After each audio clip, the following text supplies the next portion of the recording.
नमस्कार, 11 बजे हैं। मैं हूं पंकज भार्गव। बुलेटिन की शुरुआत उत्तर प्रदेश के मुजफ्फरनगर की खबर से, जहां एक बार फिर से तनाव बढ़ गया है। दंगा भड़काने के आरोपी बीजेपी विधायक संगीत सोम आज अपने समर्थकों के साथ उन्होंने अब से कुछ देर पहले सरेंडर कर दिया है। सरदाना थाना क्षेत्र के सलावा गांव में संगीत सोम ने पुलिस के सामने आत्मसमर्पण किया। इसके लिए बाकायदा पूरा ड्रामा रचा गया। संगीत सोम ट्रक पर अपने सैकड़ों समर्थकों के साथ सरेंडर करने पुलिस थाने पहुंचे। इसके बाद संगीत सोम अपने समर्थकों के कंधे पर बैठकर सरेंडर करने पहुंचे। ऐसा लग रहा था जैसे उन्होंने कोई बहुत बड़ा काम किया हो। उसके बाद आत्मसमर्पण करने जा रहे हों। उनके समर्थकों की भीड़ और माहौल को देखते हुए भारी पुलिस बल वहां तैनात किया गया। संगीत सोम पर आरोप है कि उन्होंने इंटरनेट पर फर्जी वीडियो डाला था, जिसकी वजह से इलाके में दंगा भड़का था। आपको यह भी बता दें कि मुजफ्फरनगर दंगा मामले में पहली बड़ी गिरफ्तारी कल हुई थी, जब बीजेपी विधायक सुरेश राणा को कल लखनऊ से गिरफ्तार किया गया था। इस मामले में कुल 16 नेताओं के खिलाफ गिरफ्तारी का वारंट जारी है। इस बीच बीजेपी अध्यक्ष राजनाथ सिंह, जिन्हें आज मुजफ्फरनगर आना था, उन्होंने अपना दौरा रद्द किया। डीएम ने उनसे अपील की थी कि वो मुजफ्फरनगर ना आए, क्योंकि उनके वहां आने से शहर और आसपास के इलाकों में माहौल बिगड़ सकता है, क्योंकि पहले से ही तनाव फैला हुआ। आप देख सकते हैं जबरदस्त तरीके से भारी भीड़ जो है, जब सरेंडर का ये पूरा का पूरा ड्रामा हुआ, संगीत सोम ट्रक में बैठकर पहुंचे सरदाना थाना क्षेत्र में। उसके बाद वहां से अपने समर्थकों के कंधे पर बैठकर वो पहुंचे। आप तस्वीरें देख सकते हैं, सीधी तस्वीरें हम आपको दिखाने की कोशिश कर रहे हैं, किस तरीके से वहां पूरा का पूरा ये ड्रामा हुआ। हाथ हिलाकर नमस्कार करते हुए लोगों को, अपने समर्थकों को, जैसे कोई बहुत बड़ा काम किया हो। तस्वीरों में आप देख सकते हैं ट्रक में बैठकर पहुंचे थे संगीत सोम।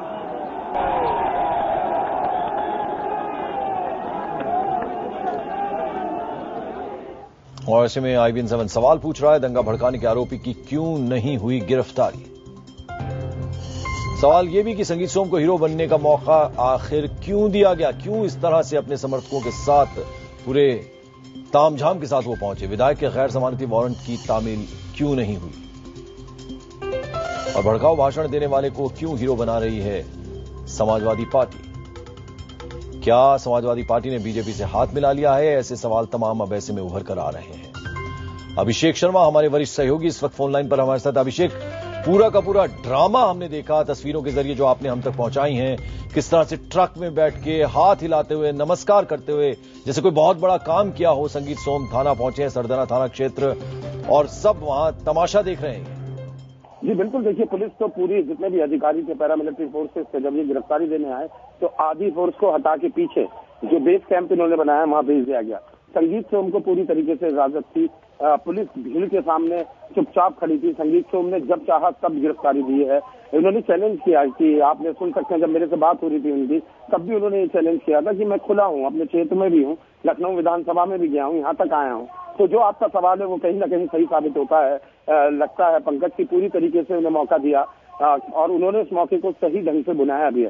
संगीत सोम ने अपने क्षेत्र में, जहां से वो इस विधानसभा चुनाव में जीते हैं, ठाकुरों की 24 कहा जाता है ये इलाका, सलावा सबसे बड़ा गांव है, 30,000 की इसकी जनसंख्या है, वहां उन्होंने गिरफ्तारी के लिए चुना। लेकिन सबसे बड़ा सवाल ये था कि लखनऊ विधानसभा सत्र में भाग लेने के बाद वो लखनऊ से दिल्ली भी आए होंगे, दिल्ली से मेरठ भी आए हैं, और मेरठ को क्रॉस करके वो सलावा में मुजफ्फरनगर की सीमा पर बाईपास पर ये गांव 8 किलोमीटर अंदर है, वहां तक कैसे पहुंच गए संगीत सोम। तो साफ है कि उनको पूरी तरीके से मौका दिया कि वो इस पूरे मामले को अपने पक्ष में घुमाएं। बिल्कुल। और संगीत सोम के गिरफ्तारी से पहले तेवर क्या थे, क्या कुछ वो कर रहे थे, ये सब कुछ उन्होंने बातचीत हमारे अभिषेक शर्मा हमारे सहयोगी से की। क्या कुछ कहा उन्होंने, आइए सुनते हैं।